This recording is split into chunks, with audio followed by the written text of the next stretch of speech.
I am a regular watcher of your channel, and although I have never been to Thailand, I enjoy the stories. Interestingly enough, your stories mirror an event that happened to me in late summer 2021. After listening to your content, I now think a woman I met in Canada was trying to do exactly what the Thai bar girls do. This just goes to show you that lady scammers exist all over the world. Here is my story. I was between residences in late summer 21 and was staying temporarily in a medium-sized Canadian city. My plan was to be there for 4 weeks before taking a planned work trip to Chile. On my first day in the city, I took a walk and almost immediately a gorgeous looking girl passed me in the opposite direction. I turned around and approached her. She responded with a smile and we struck up a conversation. She claimed to have been in Canada for about 3 years, but had just moved to this city 2 weeks earlier to find work, which she did. She was from a poor French-speaking African country and did not speak English. She had been living in the French-speaking part of Canada before moving west, so her lack of English was understandable. Fortunately, I speak French, so we could communicate. No translator apps for us. We walked around the city and I ended up walking her back to her apartment building. We traded numbers and made plans to see each other again. During our walk, she got a phone call from her mother and told her mum that she was out with her new friend. I did not see it as odd at the time, thinking perhaps it was a cultural to share everything with family, but I certainly would not tell my parents that I was taking a walk with a perfect stranger. A few days later, she actually asked me if I would like to go and meet her parents in Montreal. After hearing your stories, I now think this was red flag number 1, bringing the farang to the village.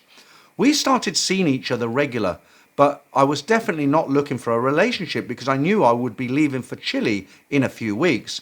But I have a real thing for black women. Once you go black, you never go back.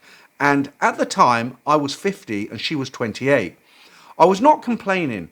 Thinking back, this was red flag number 2, dating the older farang. She said she was a Christian and did not drink or smoke. I know for sure she attended church every Sunday, but let me tell you, she had no problem getting into the aerobics. After the first few intimate encounters, which happened almost immediately after we met, she asked me for $300 to go to the hairdresser, red flag number 3, asking for money for a personal expense. She wanted to get extensions put in her hair.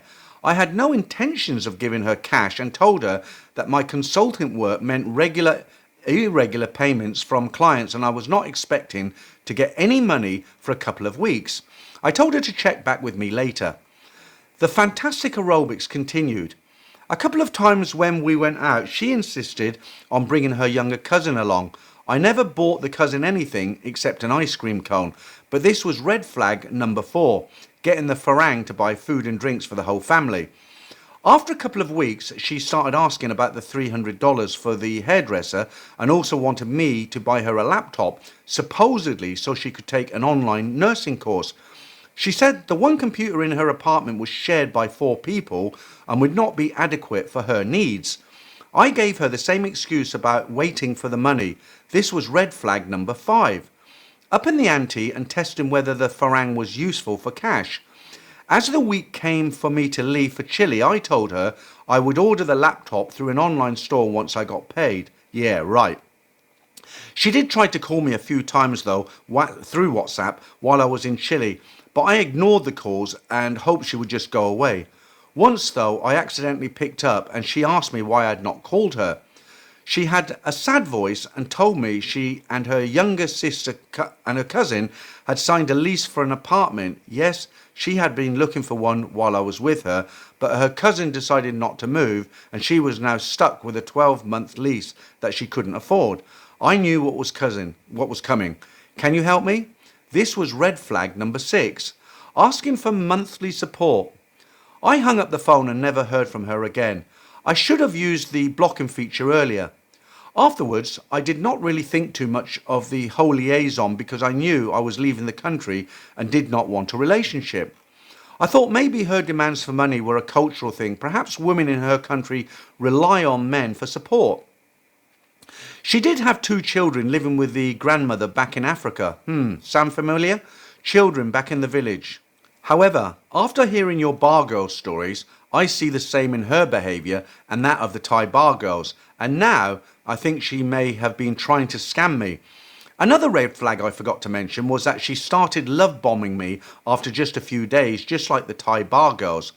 My purpose for writing this story is to alert all men that the bar girl scam can happen anywhere, even in Canada. Quite interesting. So one of the questions I get asked very often, have I ever been scammed by a Thai bar girl?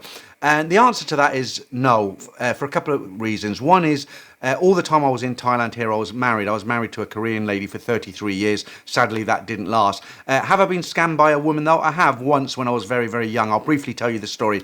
So I got on a train to go to London. I think I was 16 or 17 years of age. And going to London, I had a little bit of money on me.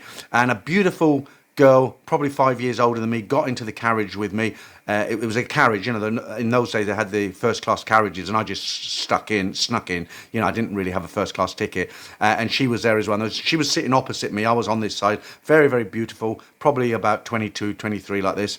And she had a London accent, so looking back on it, I think she did this quite often. So we got into conversation. She was very forthcoming, and she happened to mention that she'd lost £10 and she needed the £10, which is about $12, to get back home. And would I be able to lend her it and leave my name and address, and she'd post it back to me as soon as she got back to London. And of course, being very naive at the time and being kind of smitten by this beautiful lady opposite me, I gave her the £10. You know what's coming next. Of course, I never ever heard from her again. And I got scammed. That was a one time. Other than having extra bills put in my bill cup in bars in the early days. Other than that, not really. Okay, right. Thank you for listening to my stories today, or your stories, I should say, not my stories. Guys, if you're sitting on a story, I'd love to read it out for you. I will change names. I'll make it anonymous, and you too can have your story read out right here on Thailand Bound. Thanks for listening again.